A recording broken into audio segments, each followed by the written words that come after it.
Well done. Assalamu alaikum. Right, let's start today's lesson. We are going to start today's lesson. Okay, let's start. Demek bugungi darsni boshladik. Bugungi darsimiz I am doing and I do. Bu o'tgan mavzuni takrorlash. Ya'ni bir-biriga solishtiramiz. Present continuous va present simple ular qachon keladi va qanaqa farqlari borligini. Okay? Biz shuni bilamizki, present continuousda to be ishlatamiz va fe'lga ing qo'shamiz. Va bu hozirda bo'lib o'tayotgan ish harakatga nisbatan qo'llaniladi. Lekin present simple bo'lsa har doimgi ish harakatga nisbatan degan. Misollarni ko'rib chiqamiz. Birinchisi, Jim is watching television.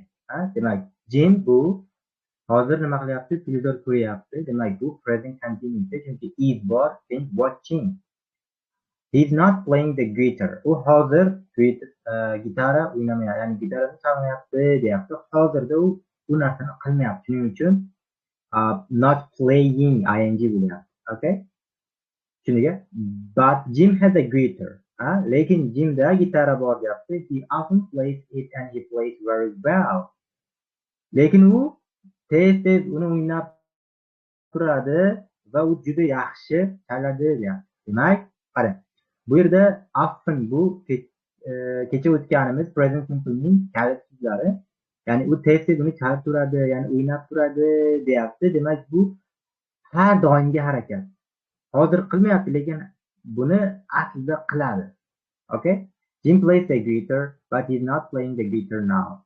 Lekin hozir qilmayapti, lekin bu ishni qiladi deyapti. Okay? Is he playing the guitar? No, he isn't. Does he play the guitar? Yes, he does. Present continuousda savol bersa yo'q deyapti, hozir qilmayapti. U gitarasini o'ynaydimi desa, ha, albatta deyapti. Bu present simple'da o'ynaydi. Endi present continuous ko'ramiz. Present continuous nima degandik? To be subject plus to be plus verb ing. Demak, bu qachon ishlatamiz? Now, ya'ni hozirda ishlatamiz, ya'ni gap qilayotgan paytda. Past, now, future bo'lsa hozirda bo'layotgan ish harakatga nisbatan misollar, please be quiet and working. Ya'ni jim turinglar, men ish qilyapman. Tom is having a shower at the moment. Tom hozirda dush qabul qilyapti. Take an umbrella with you, it's raining. Tashqariga yomg'ir yog'yapti, o'zingga umbrellani olib yur deyapti. You can turn off the television, I'm not watching it. Siz televizorni o'chira olasiz, men uni ko'rmayapman. Why are you under the table? What are you doing? Sen nimaga stol tagiga turibsan? Nima qilyapsan u yerda deyapti. Ular hammasi present continuousda kelyapti. Tushundingmi? Ya'ni subject plus to be plus verb ing hozirda bo'layotgan ish harakat. Endi present simple ni ko'ramiz. Present simple. I do, ya'ni subject plus verb one. Ya'ni bitta verb, bitta subject edi. Bu present simple bo'ladi. Bu qachon? In general, all the time or sometimes. Ya'ni umumiy narsalarga nisbatan har doim bo'ladigan yoki ba'zi vaqtlarda bo'ladigan ish harakat. Misol uchun past, now, future bo'lsa eskida mana pastdan o'sha ish qilib kelinadi, hozir ham o'sha ish qilinadi, futureda ham qilinadi. Misol uchun ertalab soat 7 da turish. Ora-siradan soat 6 da yoki 5 da turamiz, lekin odatda har doim hamma 7 da misol uchun turadi. Ba'zilar har doim 5 da turadi. Mana shu bizga odat bo'lgan, ya'ni bizga odat bo'lgan ish harakatlarni present simple bilan berganmiz. Misol uchun, I work every day from 9 o'clock to 5:30. Demak, men har kuni soat 9 dan 5:30 gacha ishlayman deyapti. Demak, bu har kuni ishlamaydi. Aslida qarasangiz, shanba bozor ishlamaydi. Ba'zi kunlar, bayram kunlari ishlamaydi, lekin umumiy shaklda olib, bu har kuni men soat 9 dan 5:30 gacha ishlayman deyapti. Ya'ni bu present simple da berilyapti. So, I am working today from 9 o'clock to 5 desa, bu hozir faqat bugun ishlayotgan bo'ladi, lekin ertaga ishlashi aniq emas. Tom has a shower every morning. Demak, Tom har kuni ertalab dush qabul qiladi. It rains a lot in winter. Demak, winterda deyapti, juda ko'p yomg'ir yog'adi qishda. I don't watch television very often. Men umuman televizorni kam ko'raman deyapti. Ko'raman deyapti. What do you usually do at the weekend? Hafta oxirlarida sen nima qilasan, nima bilan band bo'lasan deyapti. Demak, buni tushundik-a, ikkalasini. Demak, present continuous bu hozirda bo'layotgan ish harakatga nisbatan present simple bu umumiy harakatlarga, ya'ni har doim takrorlanib keladigan, odatimizga aylangan ish harakatlarga nisbatan ishlatiladi. We do not use the verbs in present continuous I am plus ing. Demak, ba'zi fe'llar buni stative verbs deydi. Buni hali keyingi darslarda tushunarliroq qilib o'tamiz. Stative verb degani bular shunaqa verblarki, ularga biz ing qo'sha olmaymiz. Ya'ni present continuousda ularni ishlata olmaymiz. Okay? ing qo'shilmaydi ularga. Misol, bular ko'proq his-tuyg'u haqida bo'lsa, mana shunga o'xshagan so'zlarda ko'p keladi. Misol uchun, mana bu yerda beribdi ba'zilarni. Like, yoqtirmoq. I like apple desa, men apple'ni yaxshi ko'raman, lekin I am liking apple desa, men hozir apple'ni yaxshi ko'rib qolyapman bo'lmaydi-yu, to'g'rimi? Yoki I love yoki want, xohlamoq. I want apple desam, men olma xohlamayman, lekin I am wanting apple demayman. Men hozir olma xohlayapman bo'lmaydi. Okay? In English it's not. We don't use it. Ya'ni buni ishlatmaymiz. Know'ga ham knowing bo'lmaydi, understanding bo'lmaydi, rememberga remembering bo'lmaydi, dependga ham depending. Ularda verb bo'lib kelsa, ing qo'shilmaydi. Lekin ba'zilar aytadi, understanding boru yoki remembering boru yoki depending boru desa, u fe'l bo'lib kelmaydi. Okay? Faqatgina fe'l asosiy fe'l bo'lib kelsa, biz unga ing qo'sha olmaymiz. Buni yana keyingi darslarda aniqroq qilib ketamiz. Bu 0 daraja beginner bo'lganligi uchun bunga ichiga kirib ketmayapti. Ishga kirib ketsak, misol uchun understanding bo'ladi, bu adverb bo'ladi deb aytib ketsak, bu biroz sizlarga tushunarsiz bo'ladi. Shuning uchun hozircha bo'ladi, understanding bo'ladi, lekin u verb bo'lmaydi. Shuni bilsak bo'ldi. Ya'ni asosiy fe'l bo'lmaydi. Asosiy fe'l bo'lib ketsa, albatta bularni biz ing qo'sha olmaymiz. Ya'ni present continuousda ishlata olmaymiz. Like, love, want, know, understand, remember, depend, prefer, hate, need, mean, believe, forget. Yana ko'plab bor bular. Okay, misol uchun faqatgina mana use the present simple only with verb. Bular bilan faqatgina present simple ishlating deyapman. I want. Do you like? I am tired. I want to go home. Not I am wanting. Lekin hozir bu yerda mana I am tired. Hozir men tired, ya'ni uyga ketishim kerak deyapti. Uyga ketishni xohlayman deyapti. Chunki charchadim deyapti. Charchagani aniq, hozir charchabdi. Uyga ketish kerak ekan. Buni present continuousda berishimiz kerak aslida. Chunki hozir bo'lyapti, men hozir uyga ketishim kerak, charchadim desa, I am tired, I want to go, I am wanting to go home bo'lmas ekan. Shuning uchun buni present simple deb beryapti. Okay? Do you know that girl? Bu qizni taniysanmi? Yes, but I don't remember her name. Uni taniyman, lekin ismini eslolmayapman.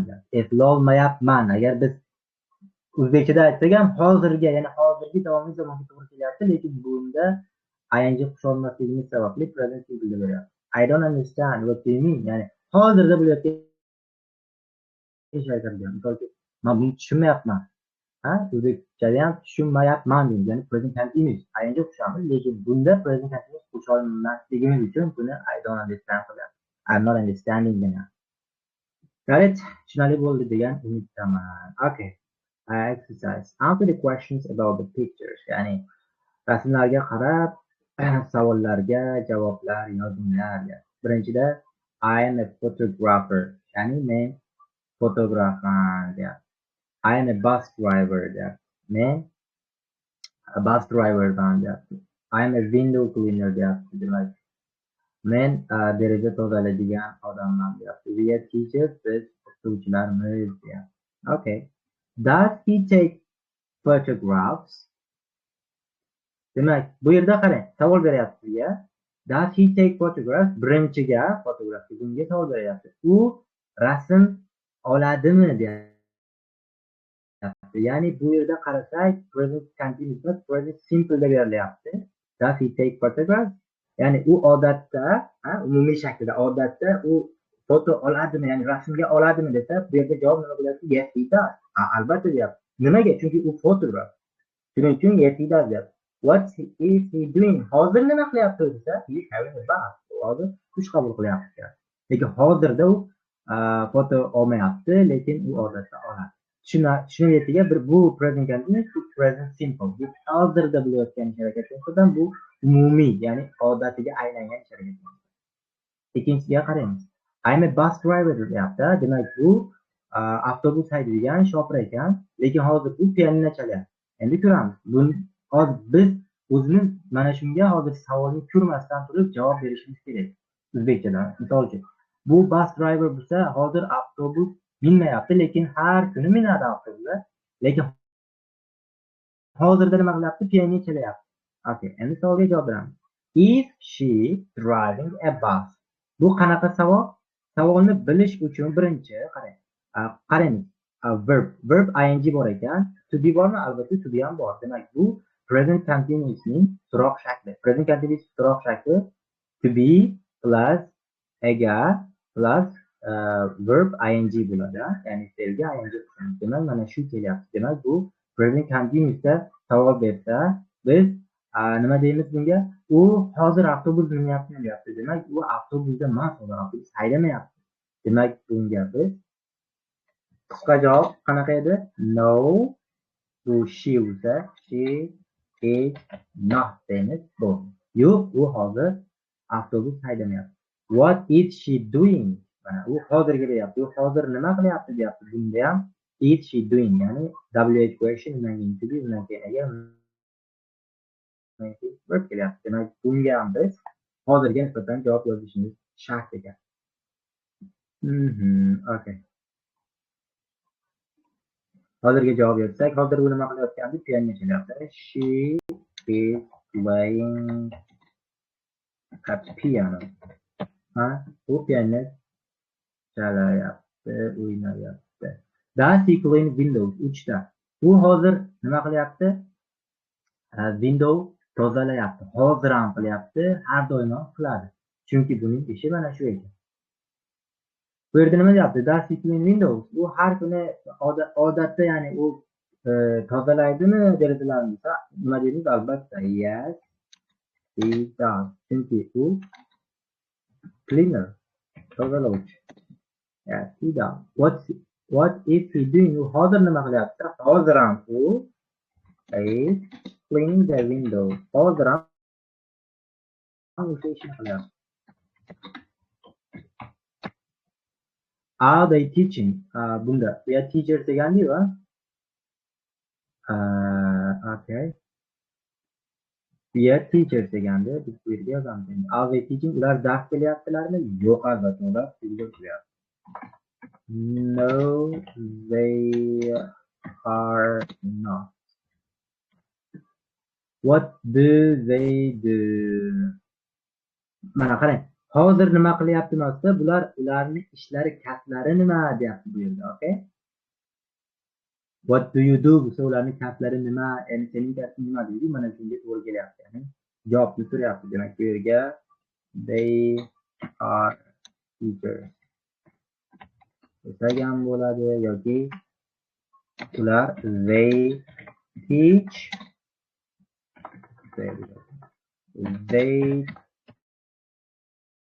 teach degan ikkalasi ham to'g'ri bo'ladi. Bularni o'zinglar javob yozib ketasizlar bularga. Is he taking a photograph? Dash it drive bus. Javob yozib ketasizlar. Okay. Put am it are or do don't does doesn't. Bunlarga am it are yoki do don't does doesn't qo'yamiz. Ya'ni agar present continuous to be, present simple bo'lsa do does not. Birinchida excuse me, do you speak English? Bu yerda do kelyapti, okay. Ikkinchida where is Anna? Anna qayerda? Demak, bu yerda I am knowing, I don't know. Qaysi birini qo'yamiz desak, bu yerda know bor. Know ga biz ing qo'shamiz degandik tepada. Ko'rsatib beraman mana know. Bunga ing qo'shamiz faqat present simple ga keladi. Demak, buni present simple ga kelganiga biz bunga nima qo'yamiz? I don't know bo'ladi. Men bilmayman. What's funny? Nima kulgili bo'lyapti? Well, laughing nimaga kulyapsizlar deb so'raymiz. Bilyapsizmi desa, demak bu hozirda ing bo'lganligi uchun biz you'ga nisbatan to be ni asini qo'yamiz. Are you laughing? Why are you laughing? Bularni bajarib qo'yamiz. Bular vasha oson. Put the verb in the present continuous and being able to present simple. Bularga ham xuddi shunaqa. yo present simple yoki present continuous deb chiqamiz ekan. Listen. Somebody sing. Ya'ni bu yerda qaysi bo'ladi? Albatta ingli bo'ladi. Singing bo'ladi. Nimaga? Chunki listen hozir eshityapti, bittasi nima? Qo'shiq aytyapti deyapti. Demak, bu yerda somebody is singing. Mana shu listen bo'lmaganda biz biroz chalg'ib qoladiga, nimaga bu boshqa narsa bermoqchi. Bunda Sandra is tired. Mana buni ham qarang. Want ga biz ing qo'shamiz. Demak, bu present simple da keladi. Present simple kelsa, demak, she wants want ga endi she bo'lganligi uchun she qo'shib qo'yamiz. She wants to go home bo'ladi yoki she wants bo'ladi to go home. How often? Bu desa you read a newspaper. Demak, bu yerda how often bo'lyapti. Often nima present simple ning kaliti deydi. Bu present simple keladi. You read deb so'roq qo'yishimiz kerak. Bunga so'roq shakliga yashash uchun biz nima qilamiz? WH questiondan keyin do'ni olamiz. How often do you read a newspaper? Excuse me, but you sit in my place. Oh, I'm sorry. Kechirasiz, meni joyimga o'tiribsiz deyapti. Demak, excuse me, but you are sitting. Siz hozir meni joyimdasiz deyapti. Ularni o'zimiz bajarib qo'yamiz. Okay, that's easy, very easy, right? Ular juda ham oson. Mashqlarni bajarib ketsak, albatta men hammasini tekshirib boraman. Have a good day. Hammaga kattadan rahmat.